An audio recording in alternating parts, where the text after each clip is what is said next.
to this edition of your discoursive program, Global Insight. Today we are focusing on Mali and of course looking at what we have coined today as geopolitical resistance. The imperialists are doing everything to set West Africa ablaze, chaos, and could ensure many people could die. We will slaughter each other in such an atrocious manner, and those who will survive this strategy will have only two choices: either unite forever against imperialism or resign themselves to be slaves until they disappear. Words of Captain Ibrahim Traore.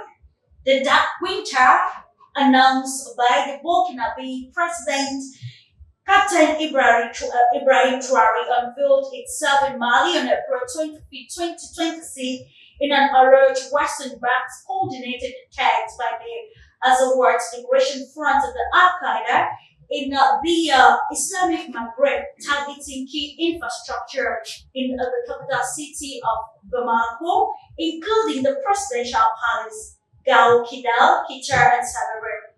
The goal was clear: bring down Captain Assimi Goïta, weaken Mali's security, downplay especially the role of the African armed forces, breed polarization, and weaken the resistance struggle against Western imperialism.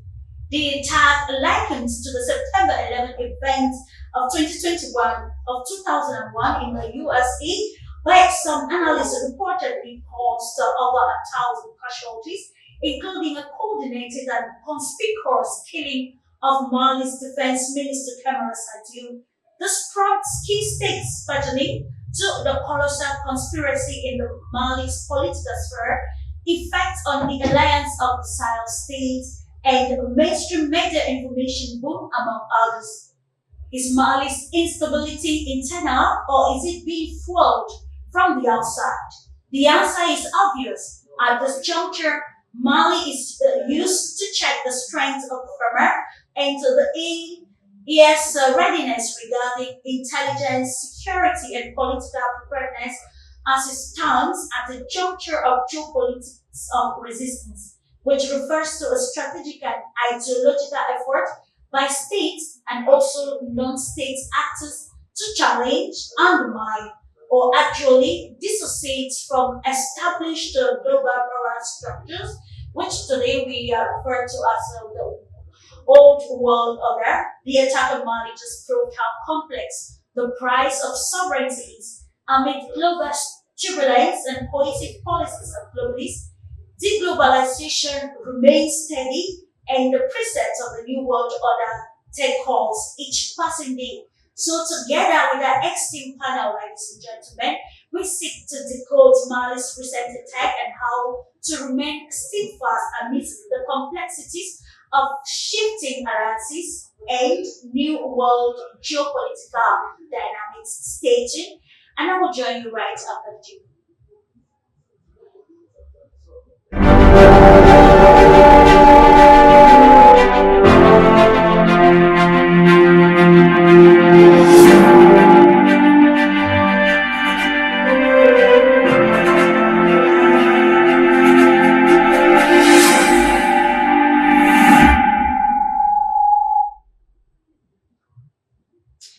Welcome back. Without much ado, we dive straight to uncover the panel. This time around, we start straight with the discussion with you, Ale Schwenger, who is the international spokesperson for Schiller Institute. He's joining us from Berlin in Germany. We welcome you to having your, conceptual analysis of the attack on Mali on the 25th of April 2026 and what this implies for the global world, especially in the sphere of geopolitical changes happening across the globe. To the fellow panelists, what we're seeing is the desperation of the old imperial crowd that is unwilling to face the fact that the world is moving into a new period. The old alliances are cracking, the parties are cracking, the financial system is cracking, and in the process, we're going to see more of this kind of desperate deployment of irregular military activity to especially target the states of the global south. So I think it's important to have this discussion today because we better be prepared for it and get people to understand that these are not natural events, but coordinated efforts by the global imperial faction. Thank you so much, Halid, for that introductory phase into our topic.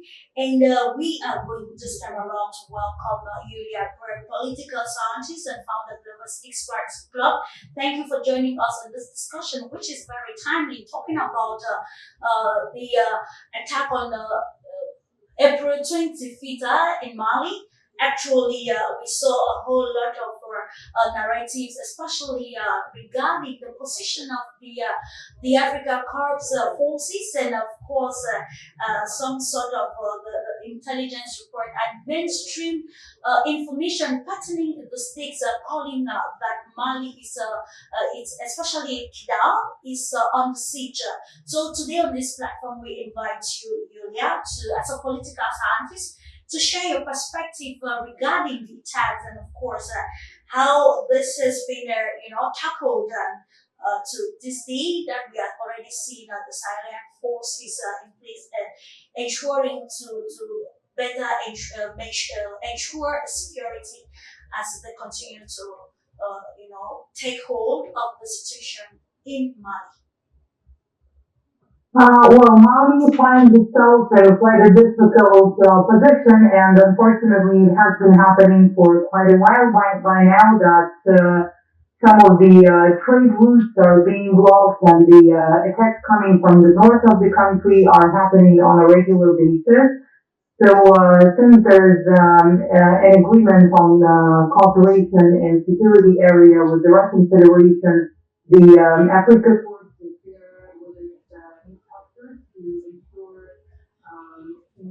training of the Malian army, and it played the key role during those attacks just a few days ago when several cities were attacked at the same time, several towns, including Gao, including Kidal, and including Bamako. So what was happening there was an attempt of a coup d'etat, and what we could see was several radical, not even oppositional, but several radical military political groups uniting in order to have a coordinated attack all at the same time in several places.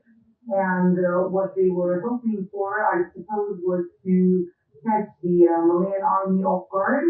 But eventually, if we're talking about the Kidal province, the current situation there is that the town itself is left by the Malian forces and the African force, but the rest of the province, the rest of the region, still remains quite under control, with other checkpoints and other points over there being still held. And as far as I know, there were several attacks in these days that have not resulted in attack on the side of the radical group. But the situation is very complicated, and I suppose that one of the problems and one of the reasons why it was even happening is that despite the fact that those groups are armed as quite radical, there has to be a bit more of political dialogue and a bit more of let's say, modulator attempts to have the situation settled, because otherwise what we see is coordinated attempts of the groups that used to be separated and that used to be following quite a different agendas. So the key point right now is that this one attempt failed, but it definitely doesn't mean that it was the last one. And the situation in the country is still heated, and one of the main issues is that once water supply is blocked and while fuel supply is blocked, let's say the military difficulties would not be the only thing being faced also by the population of Mali, but it could also result in more of humanitarian hardships.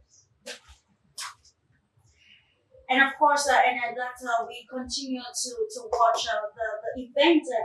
We're going to enter into the high stakes as we continue to on this edition of Global Insider.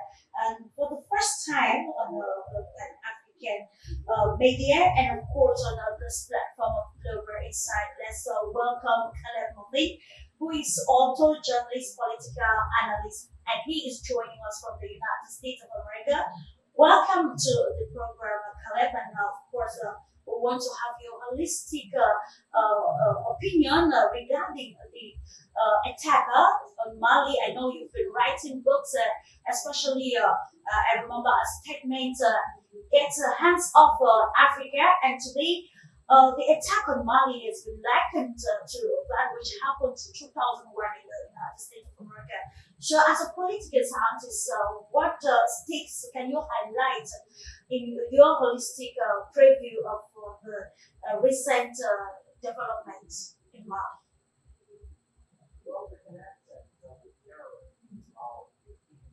And to the West and to the international Wahhabi networks tied to Saudi Arabia are pretty well documented.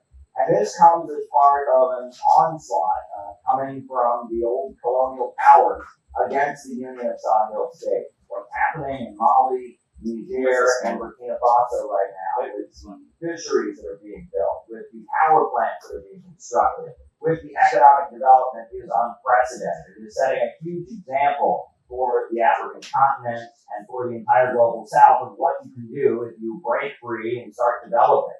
And that is what the old colonial powers would like to crush. We had King Charles here in New York City pounding the podium with the U.S. Congress a couple days before, and it's pretty clear they don't want countries to embark on a road of independent development. Just at the same time that Mali faced this onslaught from the terrorists, we also saw Human Rights Watch unloading a campaign of defamation against Ibrahim Traoré, the leader of Burkina Faso.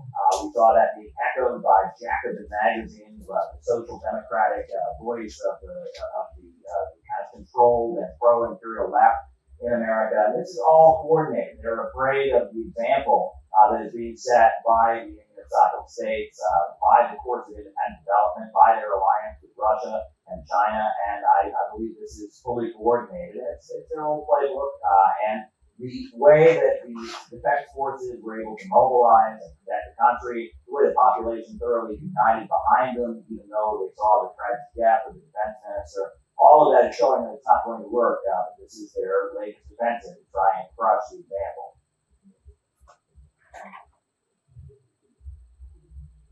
Thank you so much, Caleb. And of course, let's welcome Dr. Ashil Eki, banker, corporate finance expert, and of course, CEO Washington Revolution Group. It's a pleasure having you with us today as we get you on interpretation of the stakes following the attack on Mali, actually bringing about many questions, particularly security questions, and of course the attack that led to the killing of a very influential figure in Mali. We're talking about Minister of Defense, and the preamble we quite highlighted that it was a conspicuous act.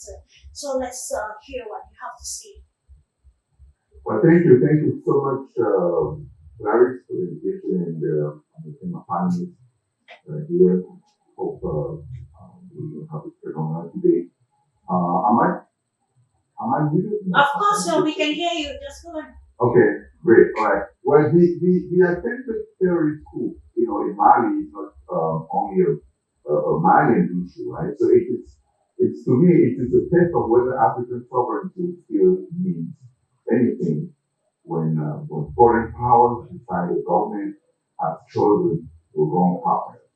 So the Benin and the Agawa Liberation Front is not suddenly gain the ability to coordinate complex attacks on multiple cities, multiple fronts and targets, and especially the state leadership. They are operating inside regional networks of money, intelligence, and political cover. So, from a Pan-African perspective, the core problem is the use of African territory as a battlefield for foreign rivalry. France, spent the decade as managed dominant security power, then turned openly hostile when Bamako fought other provinces. Ukrainian intelligence has every incentive to hurt Russian forces wherever they are, including Mali, by finally assisting any armed actor that fights the Malian army and its Russian allies.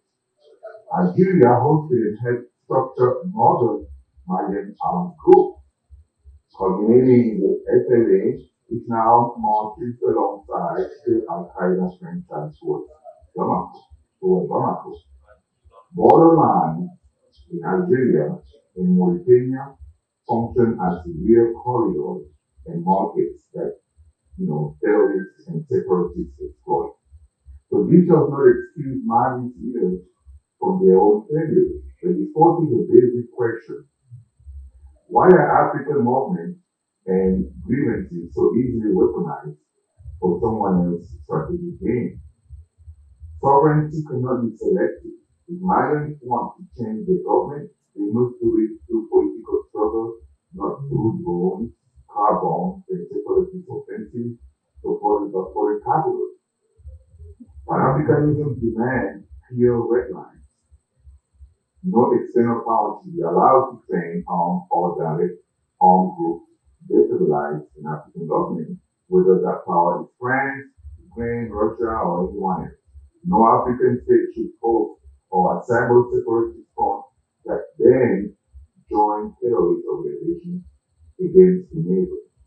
And no government should use counterterrorism as a cover to close all political states at home. Mali is a warning. If Africa accepts that regime can be overthrown or fragmented by armed proxies whenever foreign interests are threatened, then independence is an empty word. The Pan-African response must insist on one principle. The fate of African states belongs to African people, not to foreign services and their crimes with guns. Indeed, and that brings us to stating now that there is an urgent need for a clear continental urgency that will actually propel the continent, agenda of ensuring total security and development. Coming back to you, Holly, can we, to an extent, say that the event that happened in the West African state of Mali actually opened to the world to show that the new world order is actually practical, because when we talk of geopolitics of resistance, we are looking at resistance from two fronts: the part of Malian movement and also the part of the perpetrators of such atrocities, of course, resisting letting go hold of the West African state. So if actually this is a test for the materialization of the new world order, what do you think can be done, especially in line with diplomatic security and intelligence preparedness, to ensure that this doesn't lead to further polarization of the nation that is already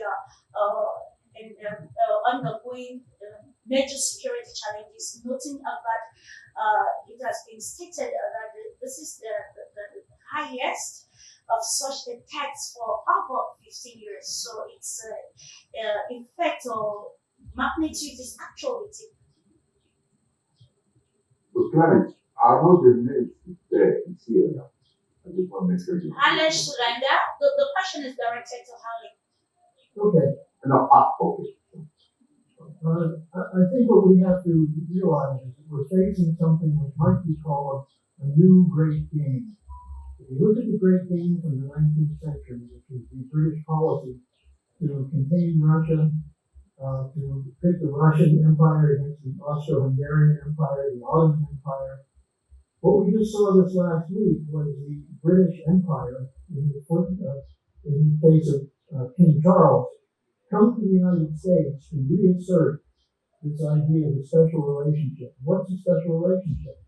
To maintain the old imperial looting policies, which are under attack, especially from Africa, where you're having an emergence of new leadership asserting their right to be sovereign states. Now, this is really overturning 500 years of history. And if you listen to what King Charles said, he was standing there as a representative of hundreds of years of European colonialism. And unfortunately, virtually every idiot in the U.S. Congress is jumping up and down cheering him, as was President Trump. So the lines are clearly drawn.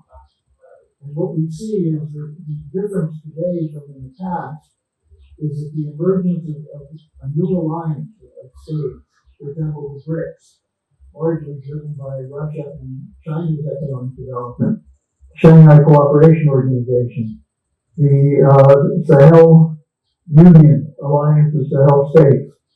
We're seeing countries aligning themselves with other countries fighting for sovereignty against this imperial system.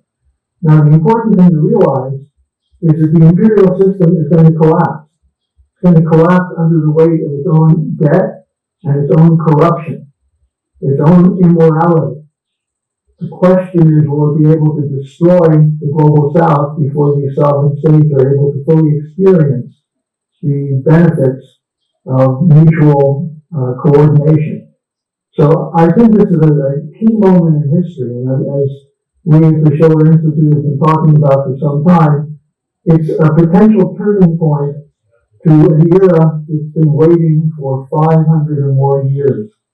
And in that sense, the leaders of Mali, of Niger, of Burkina Faso, there's no handbook for them to follow, except their instincts for the desire for the sovereign development of their population. And the fact that we now have this potential of help from the outside doesn't indicate that the work of these individual countries is less important. In fact, more important than ever that there be solidarity with the government of Mali now. And I think what really needs to be done is to pull together this idea of a global alliance, rejecting the old imperial traditions. And in the case of the United States, we see Iran, which is also a member of the BRICS, showing that the old militarism doesn't necessarily work anymore and that people are unwilling to submit. The resilience we see in Iran, I think we'll see some kind of similar resilience in Mali, I hope so. And that should be supported by every honest person in the world, because the time for an imperial division of labor and imperial policy has come to an end.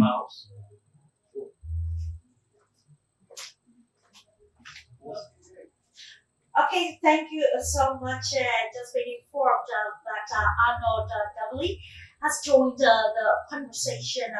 He's an international lawyer and also a political consultant. You're welcome to the program at the state here, Arnold, as we continue to actually analyze or decode the complexities of the attacks that happened in Mali, as we now hear from you regarding from the maybe the legal perspective and also from a more political perspective. What are your primary analysis patterning the attack on April 25th that saw the demise of Mali's defense minister? Well, first of all, thank you, Barry, for your invitation. Thank you, and hello to all the panelists. I will simply echo what I've been hearing. most notably this idea that the empire, the imperial circle, the club, is going to go Hail Mary right now. They're going all out, trying to stave off what is, by all accounts, a irresistible process. We see it in the in-depth attacks on Russian refineries. We see it in Africa, recently again with the coordinated attack against Mali, which is not the first time it's happened, to be sure. We all recall a somewhat theater incident back in 2024. And of course, in Iran, with the U.S. administration, which seems to be completely bogged down and out of ideas, bearing on the underestimated capacity of the Islamic Republic of Iran to not only absorb immense military assault, but also provide in-kind retaliation, which we might surmise led to somewhat a change in climate, interestingly enough. But all this to say that, and as also has been mentioned earlier, the Ukrainian factor is always there.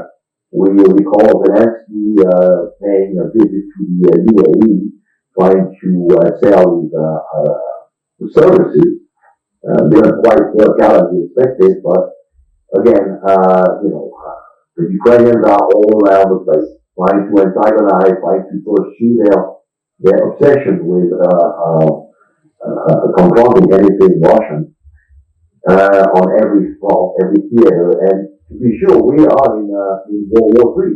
This has, for those who might have doubted it, this has been the case now since at least 2022. I would surmise even going back to let's say 2001, although it's been somewhat increasing incrementally in intensity, as Hardy mentioned, with a background of utter corruption and unresolved and abyssal debt.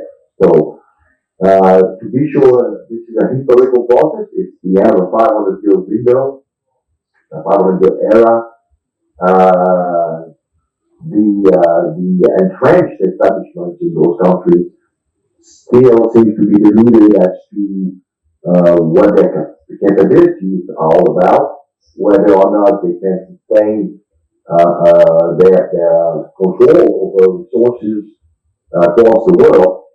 But the train has left the station a long time ago, and to be sure, it's not a linear process, and the most recent event in Mali attest to it, which is going to be, fraught with setbacks, and it will be also an issue of trying to be anticipating events of that kind by integrating resources, intelligence, military capability, and as Dr. Ekru also said, also try to lead by example, because of course sovereignty and Panafricanism can only work if all grievances are taken into account.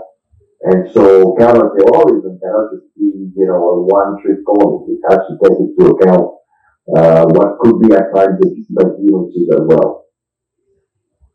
Thank you so much, dear Norder, for that. And we come back to you, dear Yulia.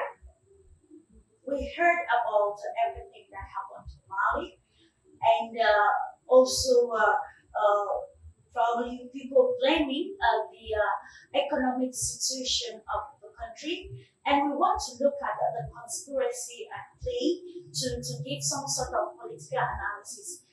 According to some pundits, the bombardment was aimed at actually killing the defense minister, and of course, to be able to attain this, they had to engage other cities, weaponizing the situation, the already fragile situation of Mali, not putting that the country has actually been facing ongoing conflicts since 2012.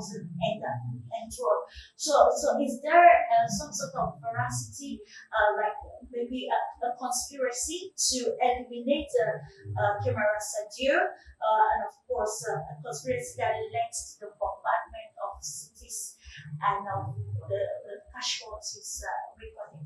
What political analysis can we give surrounding the demise of the defense minister in the said attack? Well, even though the information is quite limited and the Malian government has released a statement a few days after the events happening in the country, it is still quite clear that there were several attacks happening simultaneously, and one of the targets was the presidential palace. Another target was the defense minister, and other targets were the military bases of Malian army, also the bases of which the African Corps instructors are present, the ones from the Russian Federation. So on those days, they had to, I mean, the African Corps, they had to join the armed resistance, even though their actual aim in the country is to give practical knowledge, and it's only, if I'm not mistaken, 2,500 people for a country that is of the 30 million of population citizens. So the attacks definitely were coordinated, and several different groups were taking part in those attacks. The Azawad group, as well as the local, let's say, division of Al Qaeda. And it's also quite clear that those are being fueled and armed from the external sources, and the role of Algeria was also mentioned, and clearly there are very difficult relations of the Malian government and Algeria.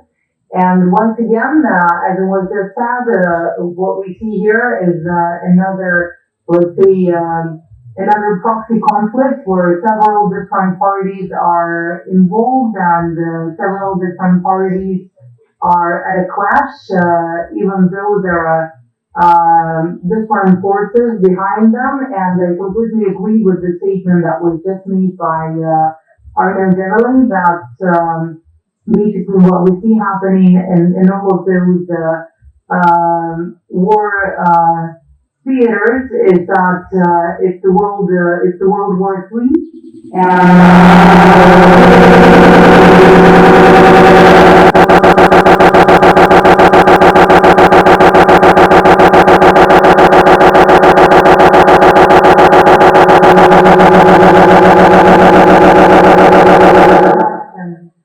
between the different war theaters might be not as clear.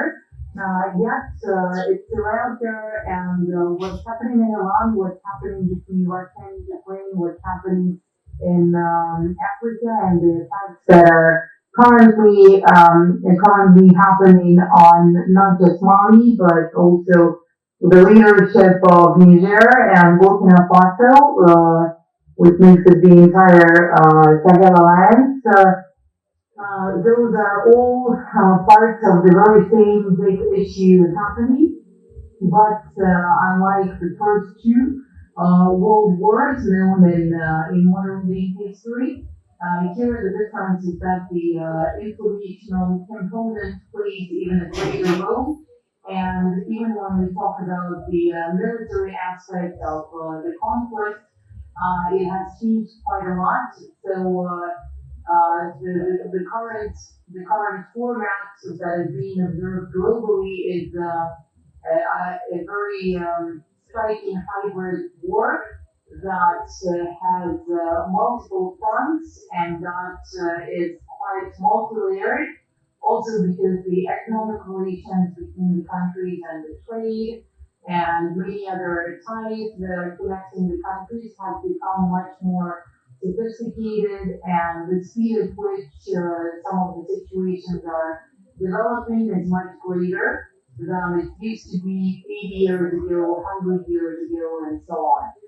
So it's a complex complex and it's quite unpredictable due to a great amount of factors that are in place.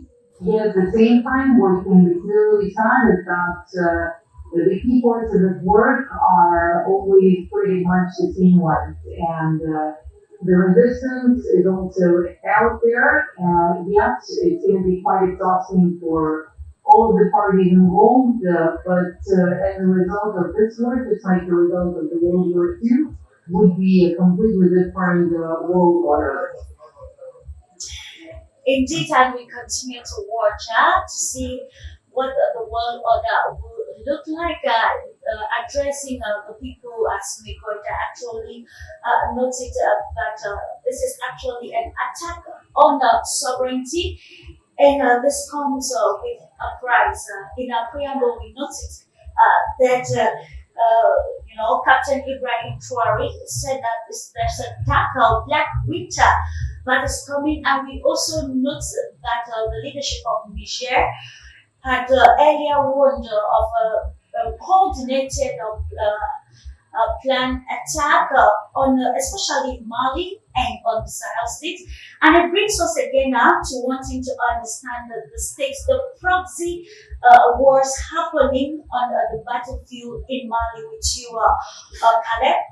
We saw that out there in Niger, a group of non-state actors actually went on the street calling on France and pronouncing the name France and other Western countries to stay off Mali, and of course to stay off of the plan already put in place by the Alliance of Silent States. And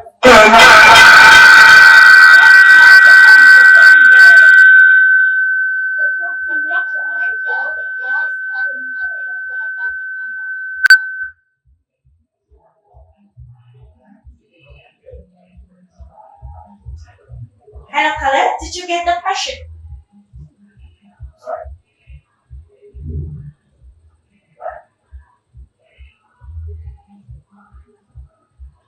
Right on, please. Okay. I think we go back to the 1950s, and when the British Empire was battling the land of the Free Army in Kenya, they developed a method of cultivating what they call counter gangs to undermine the African resistance and to justify their operations in Kenya under their colonial operation. And if you look at these kind of terrorist groups that are being used to work against the Union State state, you see them as counter gangs. These are fanatical insurgents that have been cultivated by the West. They often have the Wahhabi ideology, which is promoted by the Kingdom of Saudi Arabia, which is cooperating with the United States against Iran right now. And they are utilized to create instability and to antagonize and weaken significant and legitimate resistance to the Western colonial order. I must say, one of the most disappointing things is that there's been travel ban. Americans are unable to visit Mali, Niger, or Burkina Faso. The Trump administration has banned us from traveling there. The U.S. State Department won't allow such travel to take place. And in the United States right now, my organization, the Center for Political Innovation, has been doing everything that we possibly can to popularize the United States, including the great African leader Ibrahim Traore in Burkina Faso. We have marched in the streets with banners of his face. We have pamphlets distributing that we're distributing across the country with the record of their achievements in terms of solid economic growth. And right now in the United States, there's an atmosphere of pessimism. We are being told there are too many people in the world, that the planet is just going to boil over, and we're being pushed with this ideological pessimism. But what we need is a pro-growth and anti-monopoly government, a government that fights against the big monopolies and unleashes humanity to raise up living standards, increase productivity, increase electrification, increase the population, increase the life expectancy.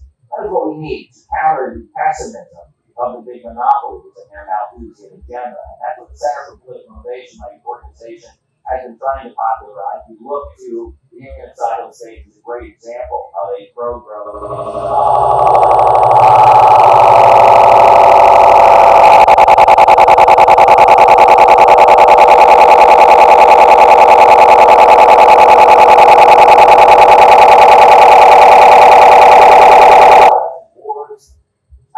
Invested to really rip off schemes. We're seeing a lot of that inside trading with the war in Iran. But the governments of the emerging Union Islamic State are investing in their population and in their people and in unleashing human creativity. And that is the kind of model that the world really needs to see.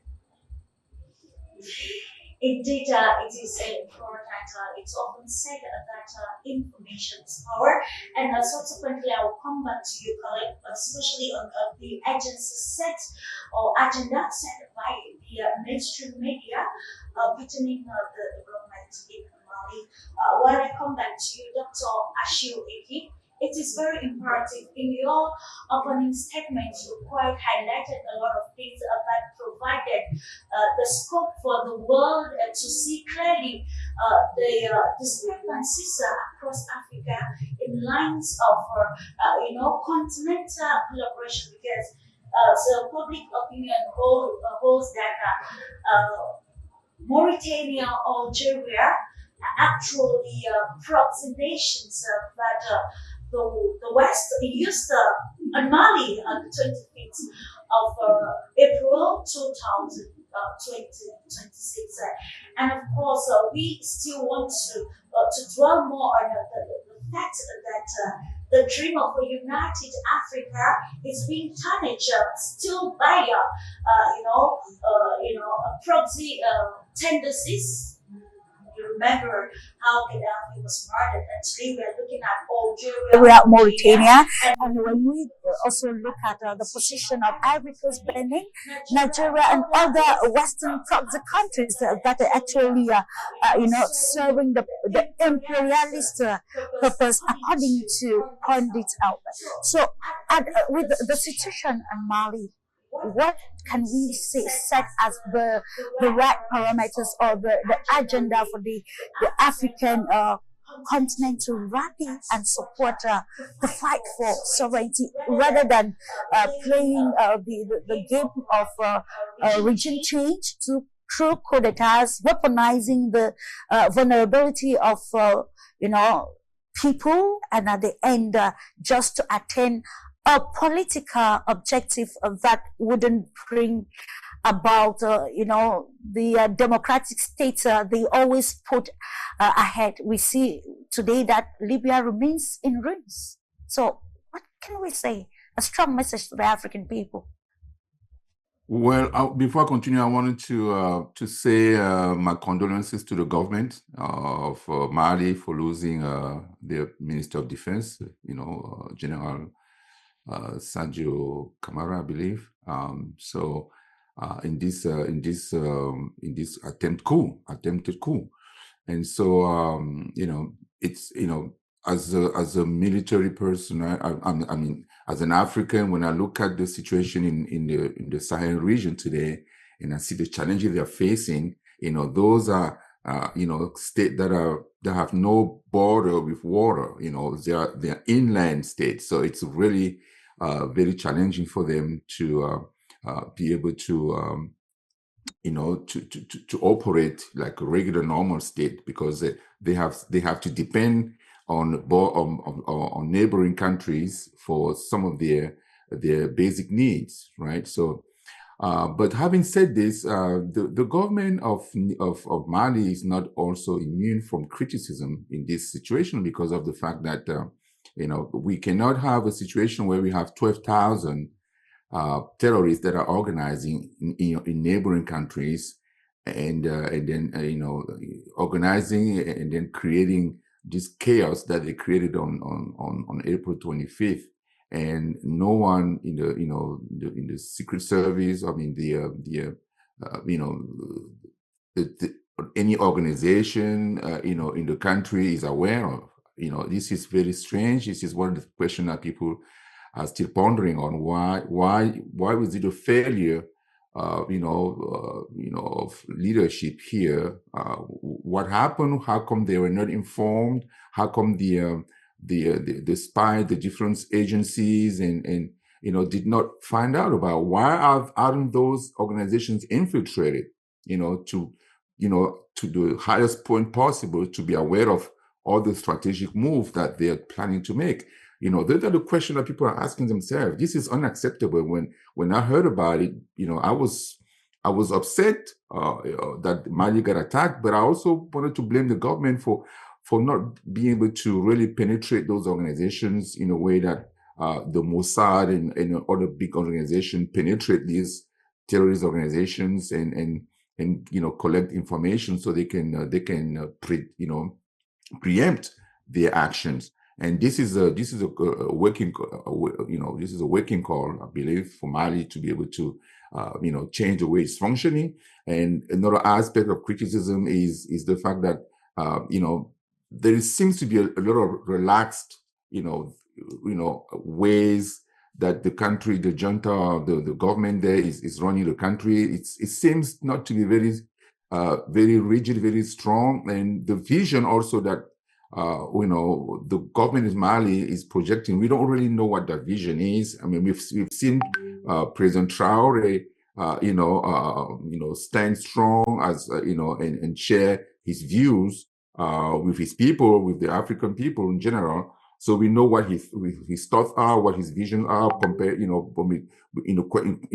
especially when it comes to questions of democracy and human rights, that people are bombarding them every day with.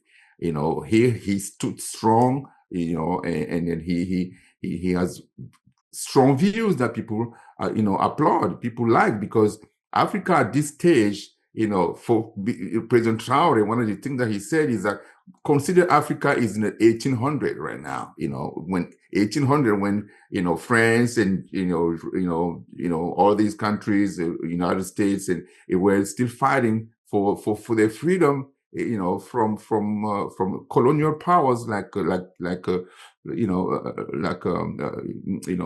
Britain at the time. So we are at that stage now. So we need to put together strategies to fight and then win, our freedom.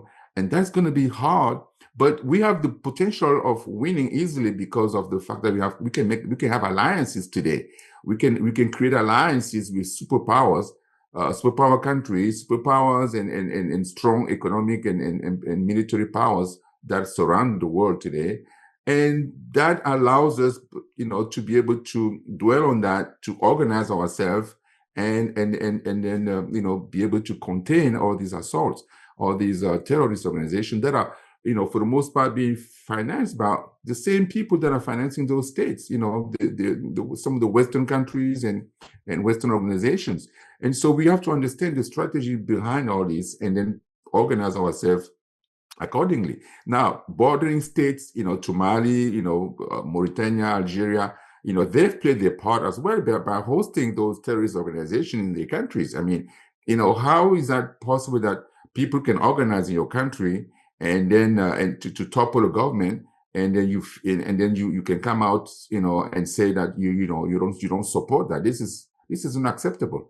So those countries also have a responsibility in making sure that the Malian government and the Sahelian government in general are not being attacked by those organizations, by those terrorist organizations. So there is another front there that they need to fight, and talk to those government, and maybe diplomacy is the best way to go about it, because war or all-front war is not going to solve that. So diplomacy has to be that's take the lead here. And one of the things that Julia said about talking about people should be communicating, discussing arrangement, finding ways to make peace with all these terrorist organizations is probably one of the avenues that we haven't explored yet, because not every situation has to be won militarily. Sometimes you have to have these one-on-one conversations, and then diplomacy can take over and then solve some of these issues. But again, it's Mali's government responsibility to protect its citizens, especially in a situation, where there are organizations that are trying to topple them, organizations that are backed by superpowers, by foreign powers that we all know. And it's going to be a difficult task, but I think they have the means to be able to realize that. So that's my view on it. Thank you. to protect its citizens. But then faced with the complexities of geopolitical competition, do you think diplomatic approaches can still thrive at this juncture? And of course, I'll come back to you, Dr. Ashil Eke, subsequently for a more elaborate response to that question at this point of emergency or crisis. And it brings us again to understanding another, aspect of international politics or geopolitics, which we a covert international campaign. We've noted, if we're taking from the opening statement of Halley, he talked about the Western countries united against Russia by backing Ukraine. And some months ago, we saw some pundits still talking about France and the West fighting Russia in Africa.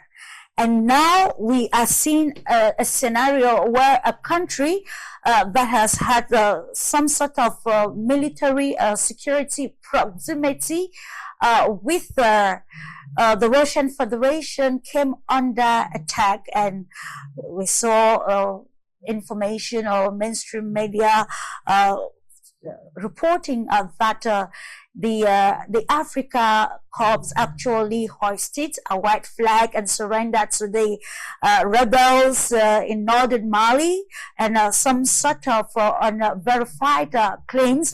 But now with you, Arnold Davoli, we want to use this platform to explain how these covert international campaigns actually happen, and how Mali has been used as a space to fight probably Russia's strategic presence in Mali, or particularly across the African continent. Is there any veracity in that statement?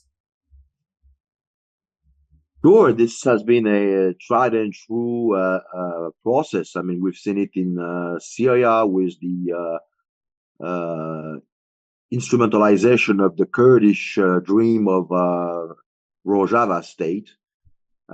This allowed basically the US to lean on a segment of the population for years on end by promising them, a state within the state, albeit against the will of no less than 4 of the constituted states in the region in which the Kurdish population has population, i.e. Iraq, Iran, Syria, and Turkey. And so this has been par for the course for decades, if not centuries, as far as the imperial powers are concerned. You identify a somewhat perceived as such, at least, blighted minority within the targeted state, and you basically cajole them. You promote their sense of first autonomy, if not outright independence. You try to relay or somewhat insinuate that the centralized authority of the country to which they belong as equal citizens is out to get them, is out to basically suppress their cultural particularism. And when the source has taken somehow, you provide them with the means to create a disruption within the country, and you lean on that. And so what we're seeing in Mali is no different. And this explains why Mali was selected most likely out of the 3 constituting states of the AES, because Mali has some very potential, lots of potential in terms of promoting separatism and civil strife, i.e. the Pole people, P-E-U-L, who are nomadic in essence, and who have their own sets of grievances, but are by no means outright opposed to sitting down with the Malian authorities and getting over, their differences. But until this has been integrated by the central government and taken, seriously, it's difficult to imagine that the situation will evolve for the better. So to be sure, and Dr. Echo said that earlier, Pan-Africanism is something that concerns not just centralized state, but also tribes and tribal leaders, and it's a very rich tapestry, very intricate, very complicated, but that has to be, it cannot be just waved out of with a reverse of one's hand. It has to be hard, at the core of the approach, the overall approach of the Mayan state. If it is the situation, the insurgency, which is what the backers, the Western powers, are banking on, because make no mistake about it, the AES, once they've somewhat consolidated the security aspect, it has to be starts to work on the economic development.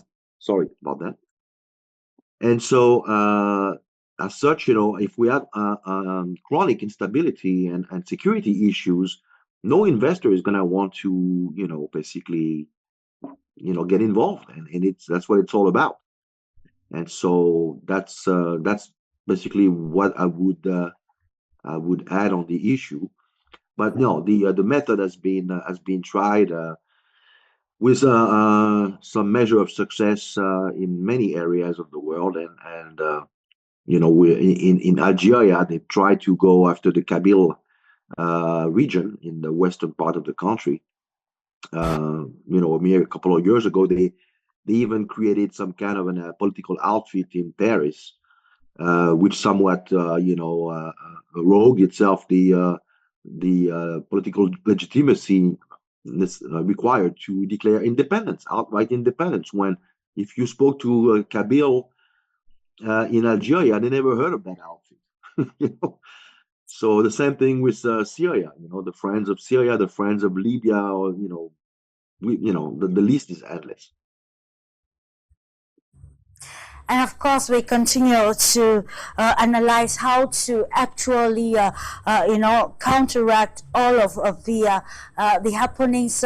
Tagging probably the Sahelian state as being very vulnerable with the recent attack on Mali. I think I will come back this time around to you, dear Yulia. We quite mentioned that now it is obvious that the new world order that actually highlights respect for sovereignty is practical, and we are seeing the geopolitics of resistance from Western nations using the vulnerable situation, or weaponizing situation, sponsoring, jihadists to be able to attain such sort of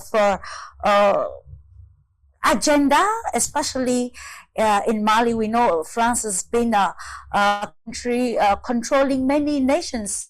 But now with the new dynamics of shifting alliances coming into play, there is this resistance coming either from former colonial powers, and now the resistance by the people of Mali with the nationalistic tendencies. Noting here that when this attack happened, the conversation shifted. People were not looking at how Mali has been, made vulnerable.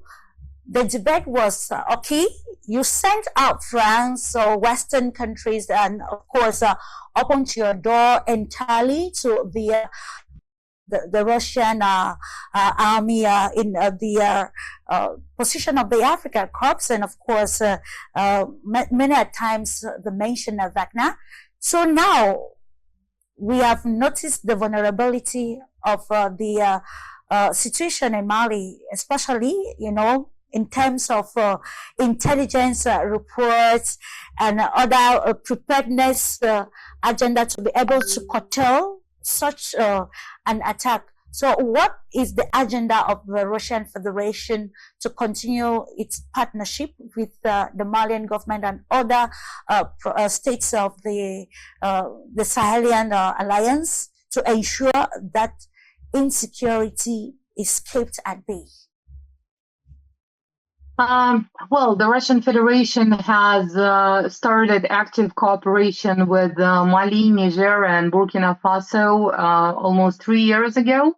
And 3 years ago, it was taken to a new level. Ever since then, there has been a lot happening, not just in terms of improving the quality of Malian army and its work, but also in terms of developing humanitarian cooperation in the areas of education, in the areas of energy, and many others. So Rosatom, for instance, was quite frequent and has been quite frequent to Mali in order to develop power plant projects, and at least 20 universities from Russian Federation have signed agreements with Malian University to ensure there is a more active exchange and more of education opportunities provided.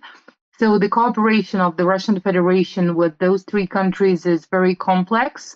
It's not just security, and it's not just the military cooperation, but even that has shown its effectiveness, because at the end of the day, the attack of April 25 was not a success for the terrorists, and it didn't happen as it did in Venezuela, where the leader of the country was captured. It did not happen as it happened in some other cases, and it's already a great thing. So the cooperation in terms of security and the military cooperation unfortunately has to go through this very harsh test that took many lives away. Yet at the same time, it has shown that even the instructors, the small amount of instructors being present in the country, were still fighting their, shoulder to shoulder with the Malian army together in order to resist and in order to succeed, even though the ones coming in, the terrorists, were greater in number, but definitely were not greater in skills and in terms of the cause that they went there for. So I think it was a quite a stress test, but the cooperation of the Russian Federation and Mali has shown that it was quite a success. And the same with Niger and Burkina Faso. The cooperation is developing not just in terms of the military, but it goes above and beyond and to unrelated areas. And I think what is also important to add is that many people forget, or especially non-Africans, when they talk about Mali, they forget that it's a country with a great history, and that history goes deep into centuries. And back in the day, Mali was one of the strongest kingdoms on the continent, and it used to have a very developed social structure and production and many other things that it can be genuinely proud of. So, just like when Iran was attacked recently, what many are forgetting is that they're dealing with not just as in that famous joke, when Americans said that they found oil and found some Arab country right above it, right? So that's not the case with Iran as well. It's a civilization with great traditions that goes deep into centuries and thousands of years. And of course, resistance and resilience and knowing how to build and rebuild is something well known for all of those nations. I think it lays great foundations for the future, and it gives all of the reasoning to stand up for the rights for sovereignty and all of the valid reasons to stand up for their own right for making decisions in relations to their policy, economy, in relation to partners that they choose and the path they choose to take, because that path has started, centuries and thousands of years ago, and it's them who are supposed to define how they want to continue walking that path. Absolutely, it's about putting the stakes together, diplomatic, political, and otherwise, especially economically, to see how the situation in Mali can change with new collaboration.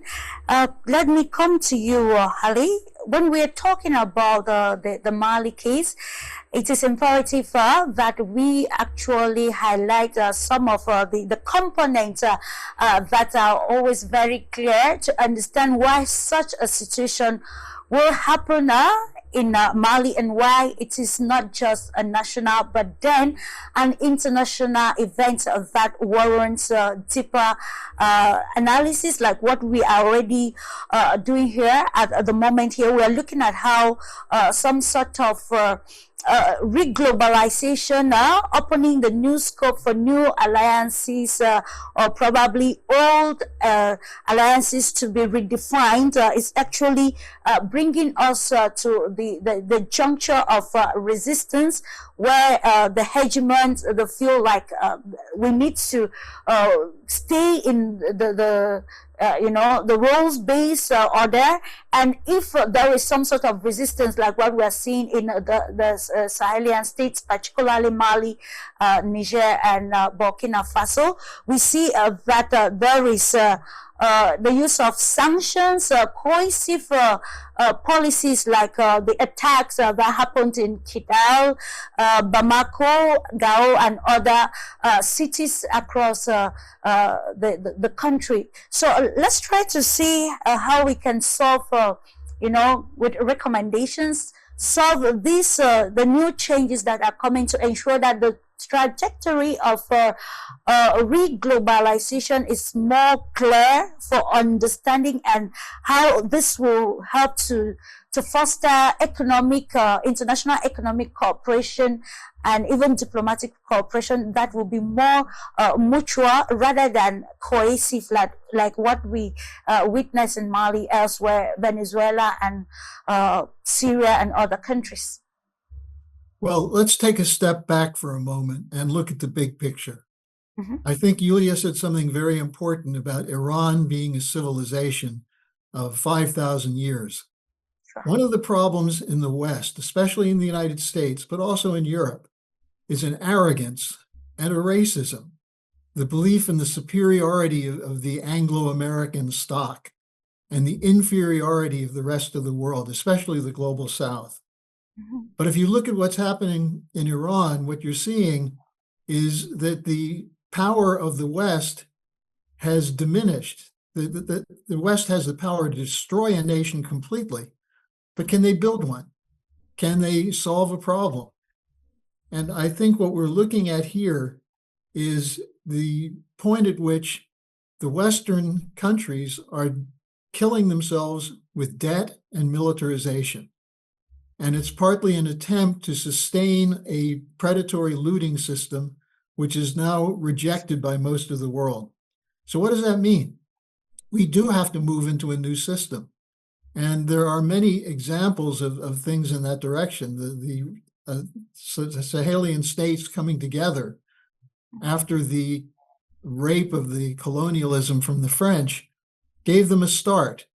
But the start needs to be consolidated around economic policy, as Dr. Eku has said, and importantly, an economic policy that goes outside of the dollar system, outside of the City of London, outside of the International Monetary Fund.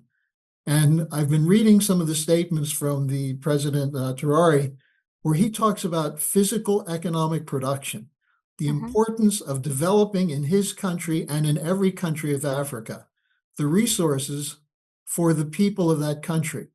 It doesn't mean you're going to develop a whole full set economic system so you can produce everything for yourself, but you do have resources in terms of land, in terms of raw materials, and most importantly, in terms of young people who have hopes for the future.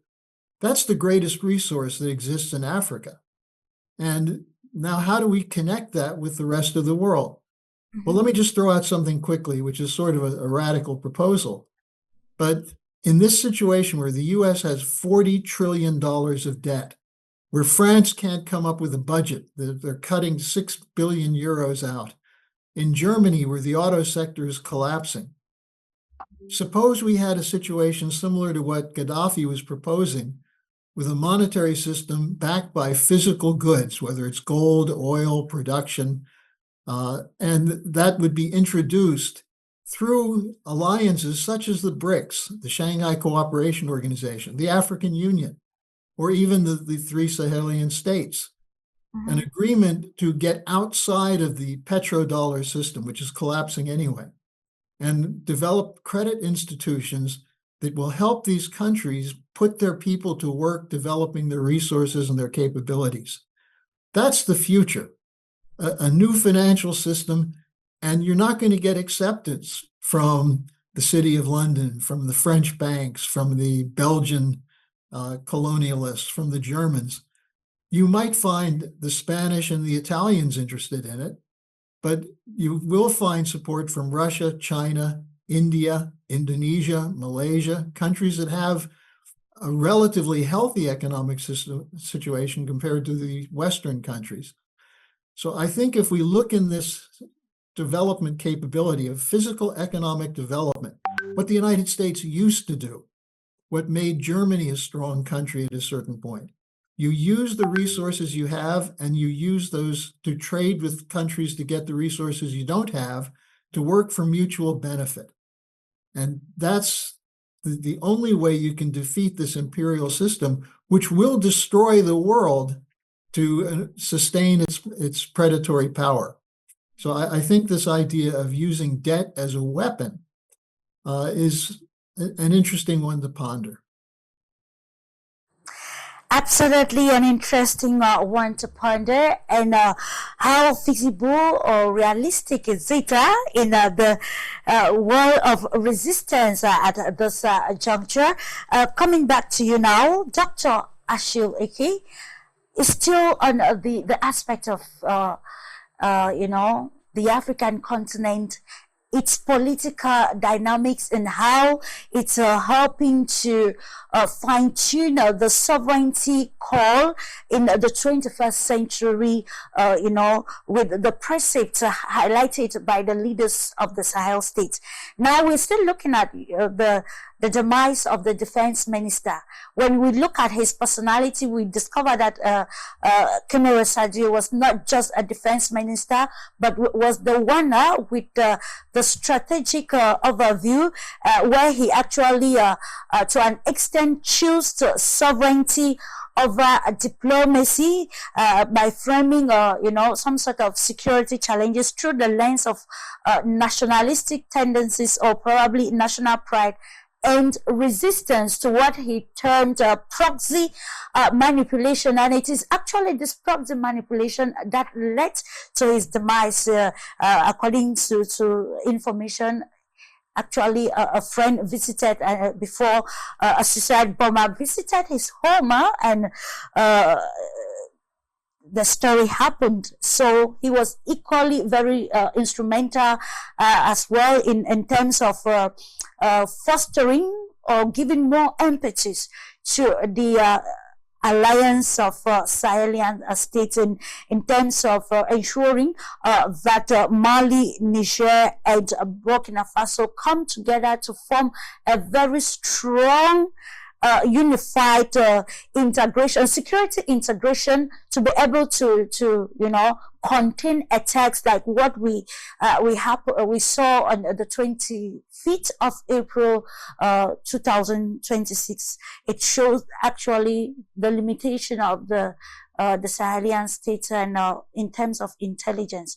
So what analysis can we bring forward to be able to ensure that such a dream is not wasted with the polarization that has entered, especially the internal political sphere of Mali? Right. So that's a very good point, and I appreciate that, because it's been it's been I mean, people are talking, you know, about some division within the government, the different generals, and so terrorists are probably hearing things like that, and they're trying to exploit that to their advantage. And so, what we know about Sergio Camara, the deceased Minister of Defense of Mali, is that he was a career officer from you know, Kati, which is you know, which is one of the headquarters of military headquarters, a fortified military headquarters in Mali, and that's why we are wondering how did that, you know, car get through the different checkpoints to you know to come to his home and then explode, you know. So there are certainly some people who are part of the coup, who prepared that coup, and you know, few people have been arrested already, as I understand, and one person has been killed, who was a former military person who was you know, fired from the army, and who was frequently he was you know, he was a friend of Mr. Camara, whatever. So I don't know, but it just seems like intelligence did not pick up on a lot of cues, a lot of clues that they could have done a better job. So it was because of the complacency that we're already seeing. You just mentioned some sort of conflicts. Is Yes. it the limitation of the intelligence officers, or is as a result of this conflict that it was neglected? And that is the thing that hopefully the investigations are going to, you know, give us some answers, hopefully. But I think it could be a combination of both. Usually when there are conflicts, you know, internal conflicts, some leaders in some different areas, because some people are saying that the intelligence leader is being held responsible, is being accused of, you know, not doing his job, or maybe knowing what was going to happen and did not react properly. I mean, there are so many different accusations within the group, within the government, within the different leaders in the army. And so there are some, you know, we don't know what is true. We're just reading reports. But I think the investigations are probably going to help us understand that properly. But one thing is sure, there's a significant failure of the intelligence of the leadership in Mali. You know, a situation like this should never happen. You know, because Mali knows exactly who are his enemies. I think when you know who your enemies are, your job now is to, you know, befriend them so you can better control them. You know, people say, you know, if you know your enemy, you could easily befriend them and then get closer to them, so you can have enough information to know what they're doing, that they're preparing against you. But that's a failure. But Sergio Camara, it was like we were talking about earlier. He was one of the 5 colonels who appeared on TV in 2020 to announce the overthrow of the president Ibrahim Boubacar Keita at the time, who was accused of relying too much on France and also failing the security of the country. So you know, Camara was one of the hardest generals who pushed to pivot, who pushed very hard to pivot away from France and the United Nations, and then move towards Russia. And that's one of the reasons that France, he's France and some of the people that are supporting these actions are really against him personally. And they seem to be using the approach of decapitation, right? Leadership decapitation.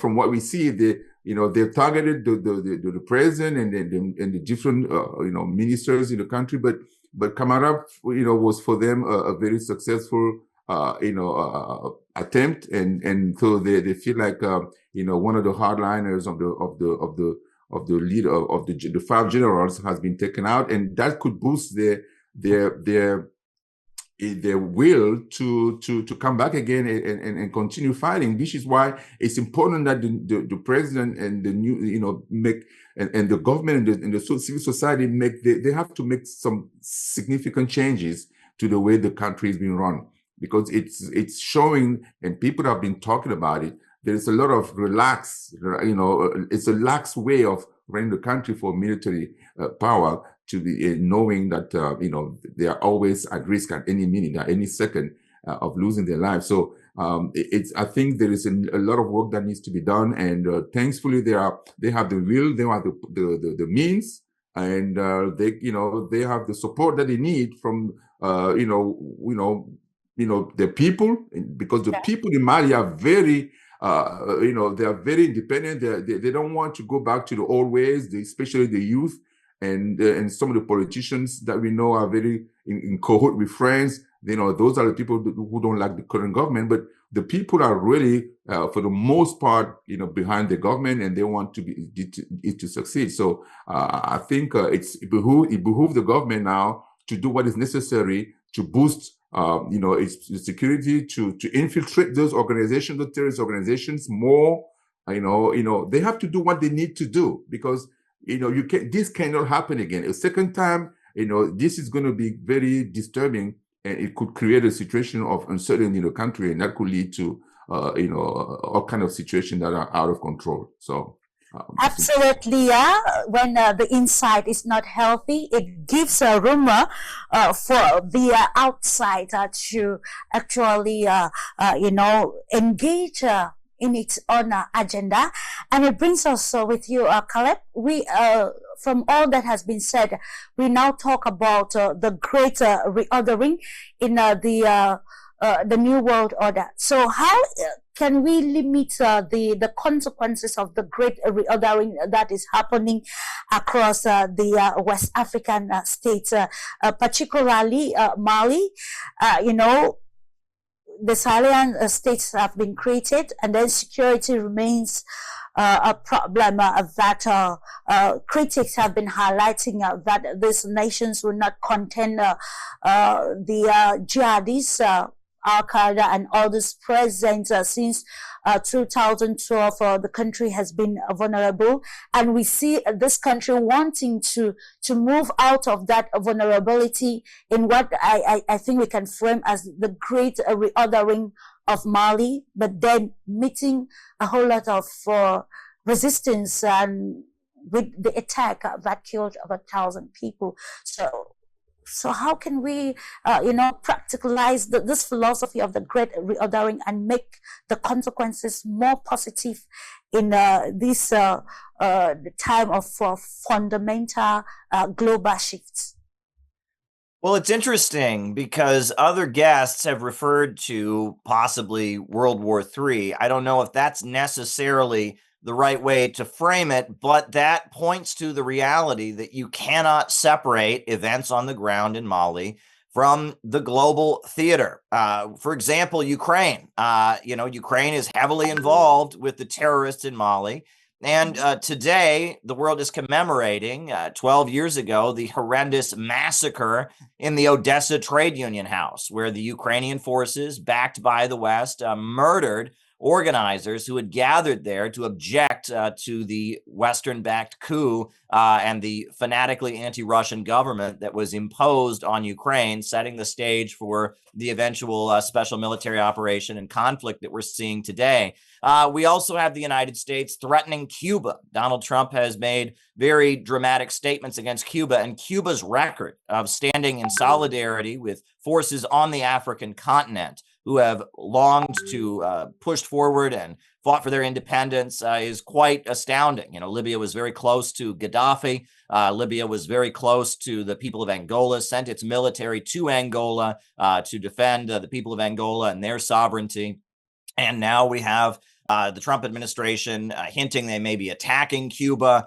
This comes in the aftermath of the horrendous kidnapping of Nicolas Maduro, the elected president of Venezuela, who was kidnapped by the Western leaders, by the United States. I was at his proceedings out in front of the federal courthouse in New York City when he was being held. And you just saw that this is all coordinated. And what this really is the dying Western financial system that cannot allow countries to build and raise themselves up because it threatens their monopoly. And as their system is becoming more and more inefficient due to great technological breakthroughs and their system based on fictitious capital and wealth that is not tied to any physical economy and real development. Their system that is based on enriching themselves through destruction. Their system is collapsing and burning. And so the alternative that is represented on the African continent by the Union of Sahel States, represented around the world by the BRICS, by Russia, and by China, and by other countries, represented in the Middle East by Iran and the Axis of Resistance, they are targeting the alternative out of desperation because their own system is crashing and burning. The problem that the Center for Political Innovation, my organization, seeks to tackle is that in the Western countries, there is a state of hopelessness. We are being told that the deterioration of the Western system is simply the deterioration of humanity. And they kind of turn the failure of the Western system into just an apocalyptic failure of all humanity. That's not the reality. It's the Western financial system rooted in colonialism that is failing and has no future. But humanity does have a bright future, and human beings can do great things if they assert their independence and break out of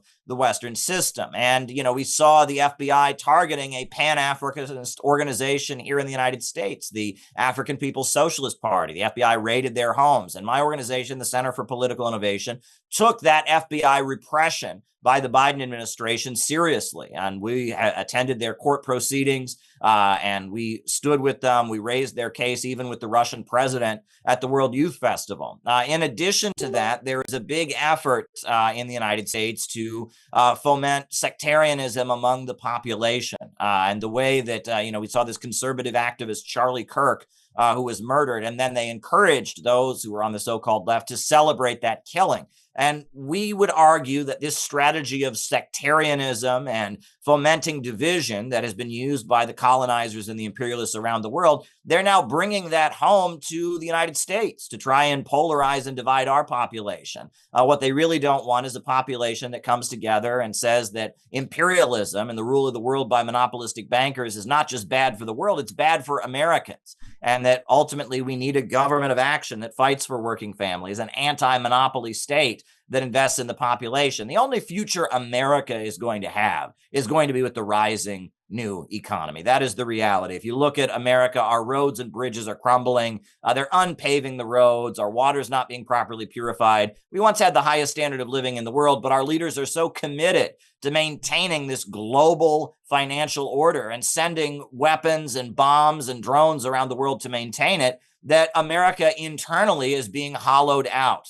We have put forward the vision of a bridge or tunnel connecting with Alaska. If we could connect the United States with the rising new economy, if we could have distance from the decaying NATO order represented by, Charles Windsor, the so-called king, and his British empire, if we could connect the United States with the rising new economy, there could be a future. And that would be in the financial interest of the bulk of the population, including some of the wealthiest Americans. It is the old monopolies and financial order that has destroyed the African continent, that has plundered the world. They are the enemy of all humanity, including the bulk of the American population. And the Union of Sahel States is a great example of what countries can do if they break out of that order. So we see it as our duty to engage in political education, to awaken Americans to understand where their true interests lie, and the possibility, if we break out of imperialism and colonialism, which was, to some degree or other, the intention of the founders of our country back in 1776.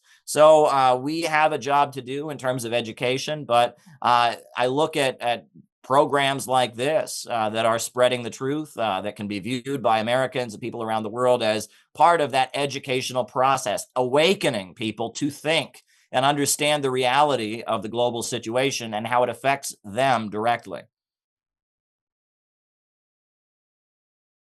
It's imperative.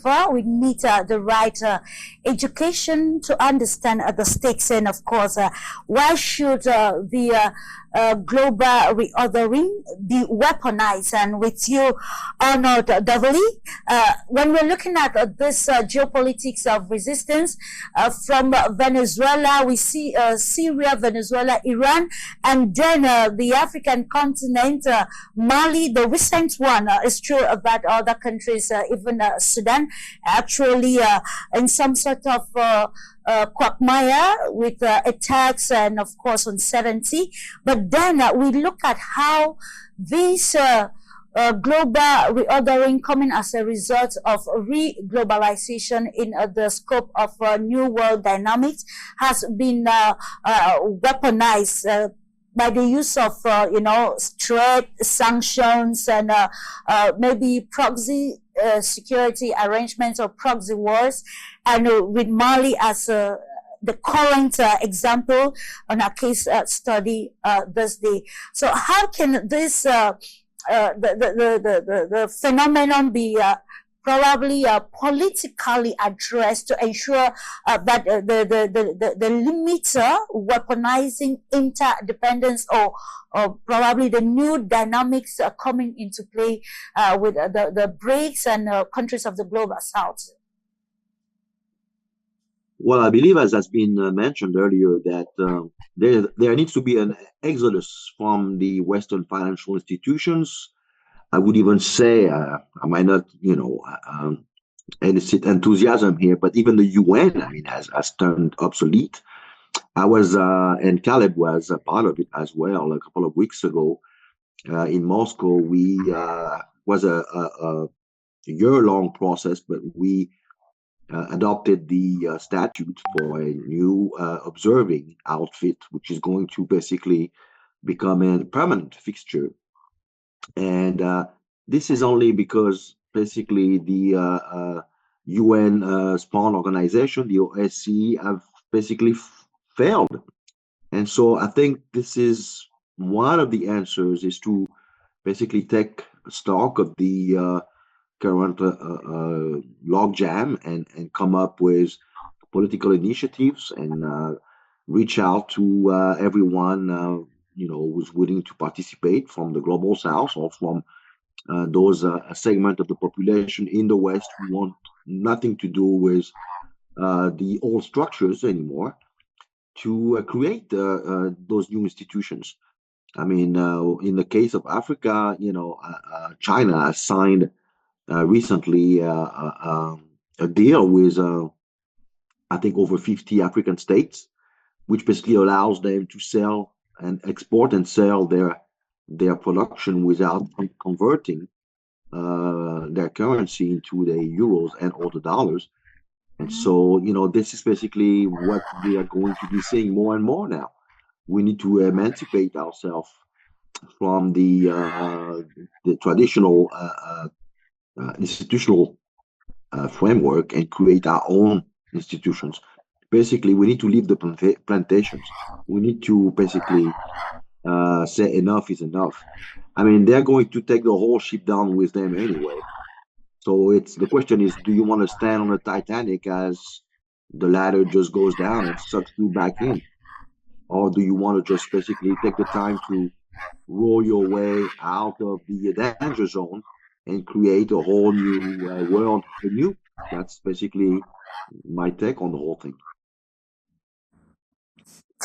Indeed, and we are going to answer the questions in our subsequent editions, wanting to ensure that the new world order, it's not actually seen as a new world disorder, as some pundits will have it with what is happening at this juncture: global turbulence, resistance to the changes happening, and of course the failing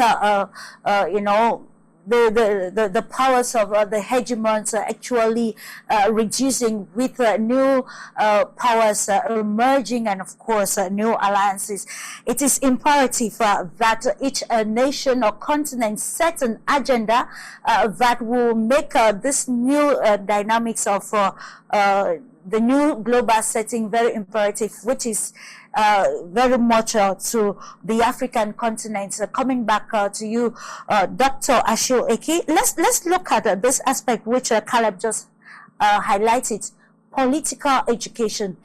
Sometimes the flare across Africa is as a result of the polarization of unfiltered, information, or probably emotional interpretation of events happening across the continent, and also for the fact that the majority of the the African media or the new Pan-African media setting is still very much limited in terms of urgency. That is, the agenda is not clear, that they're still being, they're still following the interpretation of political stakes as per the mainstream media organs. So with the case of Mali, because as we speak on this platform, things are under control in Mali, but then we still see everywhere that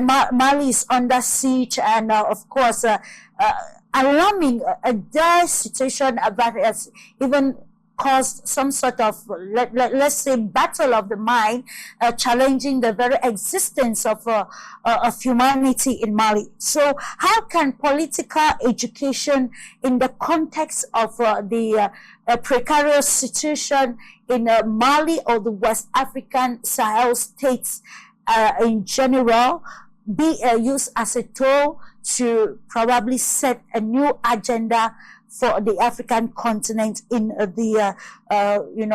tackling its the information pattern of these attacks, proxy attacks happening across the continent, and Mali in particular? That is a fantastic question, Clarice. I believe that the work that you guys, you the media, the Pan-Africanist, the Pan-African TV stations, African Media, Pan-African Media, For You Media, and all these other, media across the continent, have done, it has led to what we see today in the continent. There is a new breath of fresh air in the continent today, from the north to the south, the east to the west, of people who are yearning for their freedom, for their independence, for their freedom from colonial powers. And that's the work that you guys have done. And we are as guests, are just participants to the conversation and participating to educating our communities, our people, about what is really at stake for the continent. And God, thanks to the current events, the mistakes that the West have done, recently, with the biggest one being the United States and Europe seizing the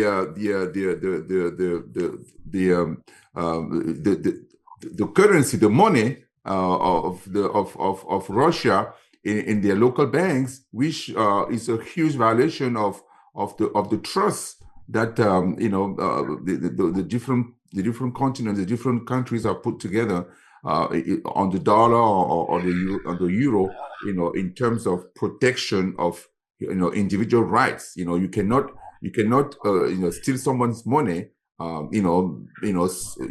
because you feel like, okay, you have to do it, or you have the capacity of doing it. No, that trust has been broken, and therefore it's a huge problem, because people are asking themselves, if the U.S. can seize, the funds of Russia in its own bank, how about poor country? How about, and Russia is a superpower. Russia is a very powerful country. So if U.S. can do that, and if the Europeans following suit, how are we going to do now for the countries that are not very as strong as Russia? And this is where the idea of BRICS came about. Also, the fact that people are getting together to try to really go away from the dollar system, from the European system. That's because nobody trusts the U.S. anymore. And every day there are more data, that are more decisions that are made by U.S. And European countries, that show that they are right to move away from the dollar system. And we look at the Iran war today, where people are not using the dollar anymore. They're using the yuan. They're using the Iranian currency, to buy gas, and most and many of the other countries in the Middle East over there, they are switching to using their currency to buy oil now, and the dollar system is crumbling. So this is the reason why the media has a role. When we look at Air France, Radio France International, we hear what they say, we hear what those French television stations are talking about every day. a bunch of lies. Every day there's lies and more lies and more lies because they want to dissuade the population. They want to control the population. But thankfully, those media have been already suspended in those countries, so the audience is pretty much zero right now. I mean, it's very few people that are still, they can use different means, but those countries, those media have been suspended in those countries, all Sahelin countries. So therefore, the population is more, understanding of the need for the necessity for them to be able to have the same focus, the same type of information, so that they can fight against those colonial powers effectively. And the understanding is broad, throughout the continent today.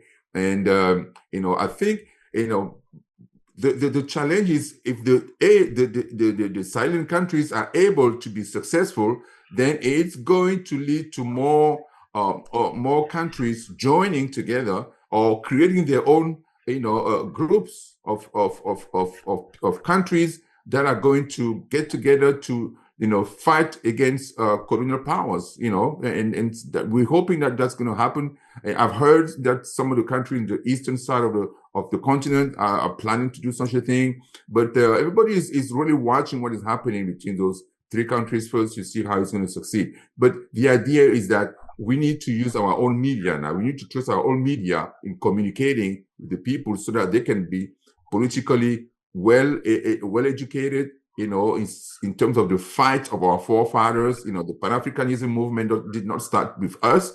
It started with way long time ago with people called like Mr. E. Du Bois, the W.E. Du Bois, all these great leaders, the Nkrumahs, the Nyereres, all these big leaders. And we did not, at the time, there was not really, no media around to be able to share those views. But today we have an array of media and digital channels that people can listen and get educated politically on what's happening in the continent and where we're going. And thanks to technology, also today, artificial intelligence, communication, television, with telephones and all these media, devices that people have, they are aware of what is happening instantly anywhere in the world, no matter the position that they are in on the world. So it's very interesting to see what is happening. But the continent is going to come through this, and I believe that it's just some. This is the beginning of something that's called the Renaissance of Africa, right? We call it the Renaissance of the continent. It's a beginning. Few countries are ahead right now, but as they fight, effectively, those entities that are trying to prevent them from achieving their goals, and they win, then more and more countries, more and more leaders, and more people are going to start putting in power people who are, connected to the African roots, absolutely in power, because those are the people that we need. We don't need people who are all turned, who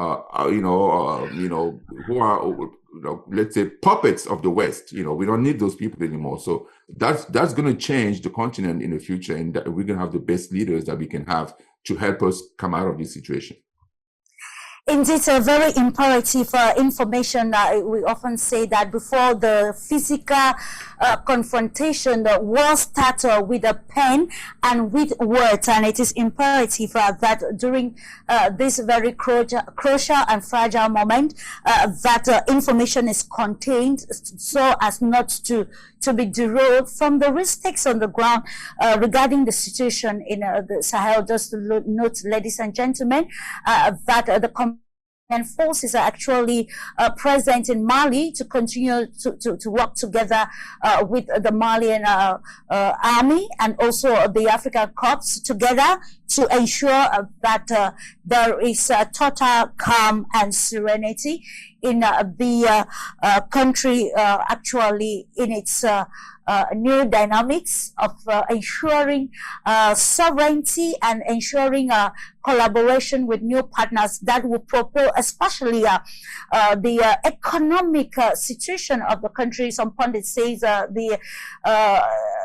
rebels are able to sustain because of the poor leadership, and questions were like if Assimi Goïta has been doing actually what the assignment to ensure that the country is on track.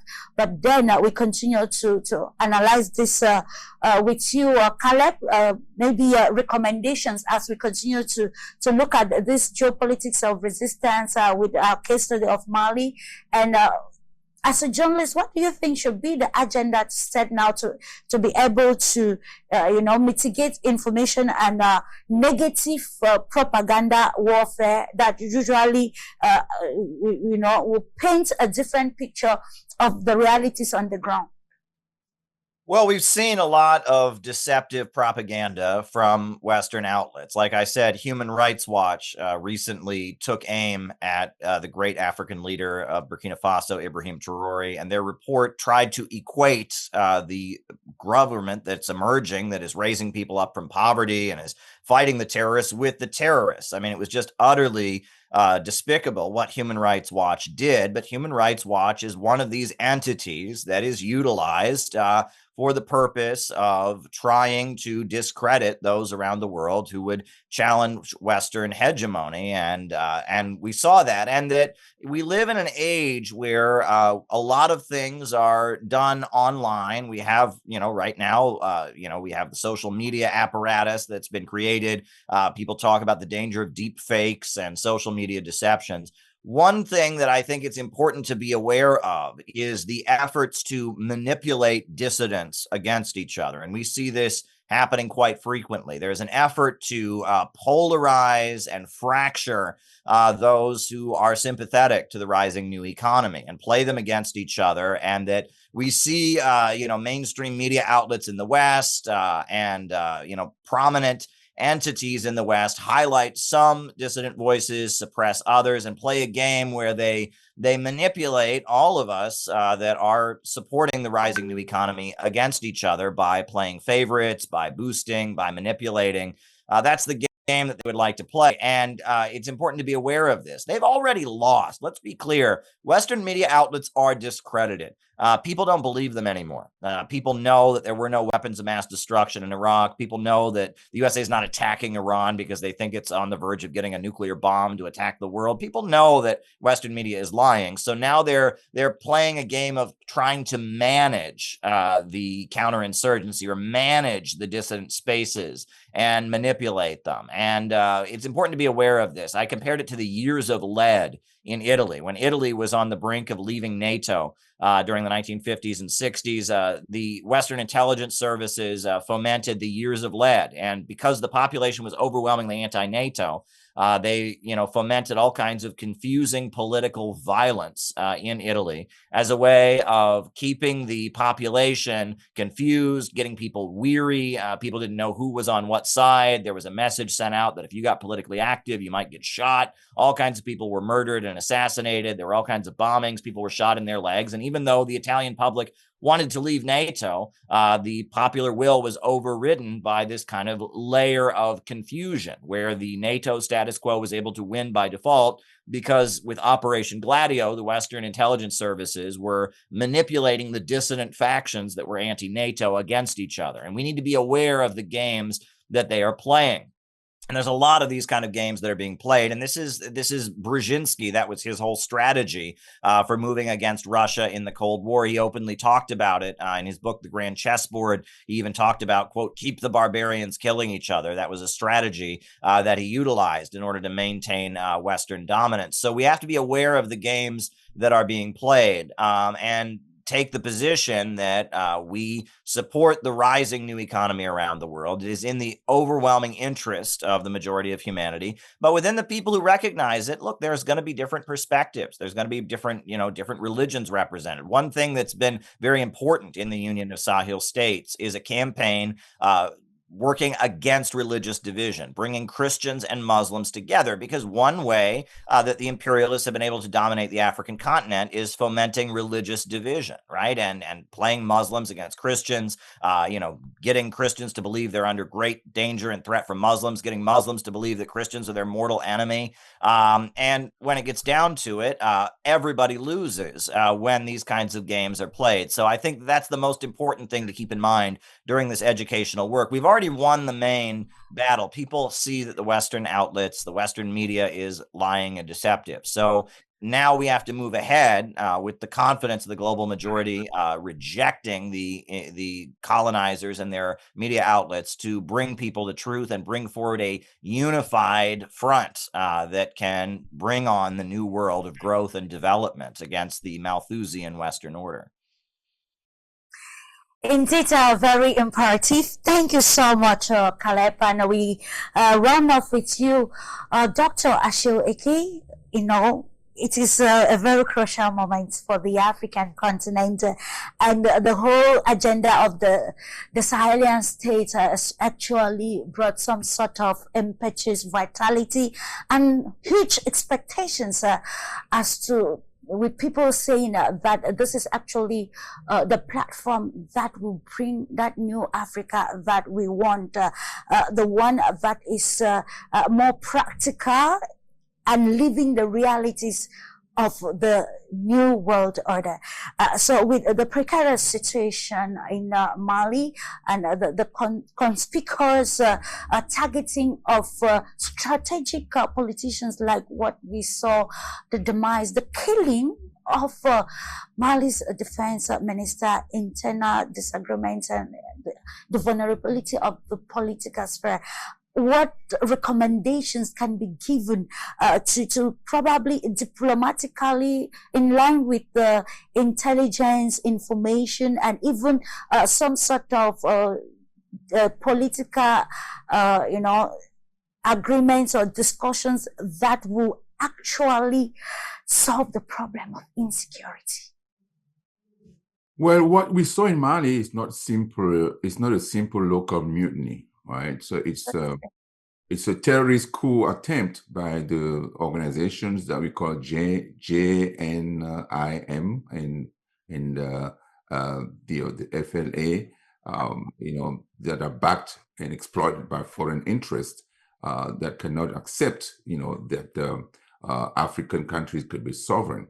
So they killed General Sadio Camara. They attacked the institutions in Mali. They targeted the economic lifelines of the country. All this to force the regime to change by terror. Instead of through other means, through the regular means, ballot box, for example. But so as Africans, we must refuse. We really must refuse both the jihadist project.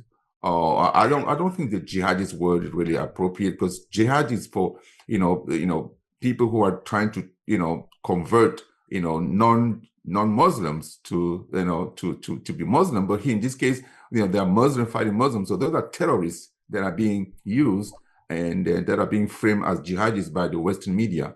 Don't understand what jihadist means. But there's a lot of manipulation also from Western countries, particularly France, and Ukraine, who is also part of this.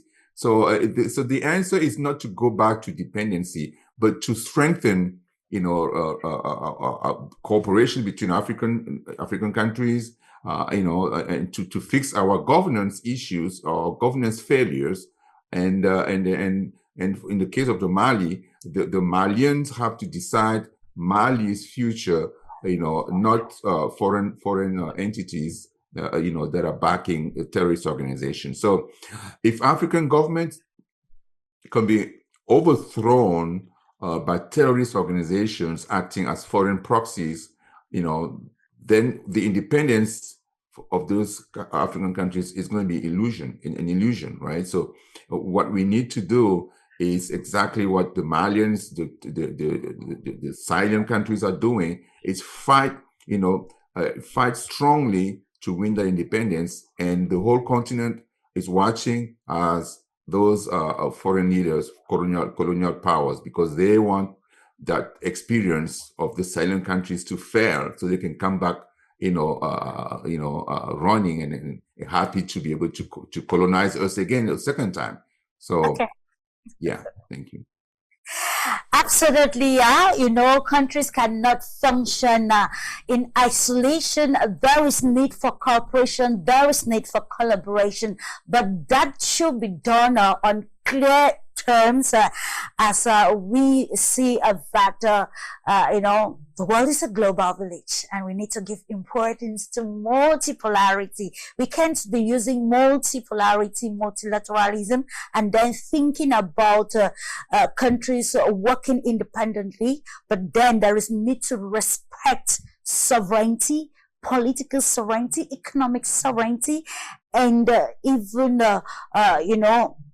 social sovereignty, to ensure that we actually bring together the differences, and of course make the world a better place for humanity. To note, of course, that it remains a very disturbing situation in Mali, because there is need for diplomatic meetings, political meetings, to ensure how to curtail such a conspiracy that happens. It targeted the defense minister. Who is next? Is there too much polarization in Mali's political sphere? Is there something that Assimi Goïta is not doing right that has actually attracted this?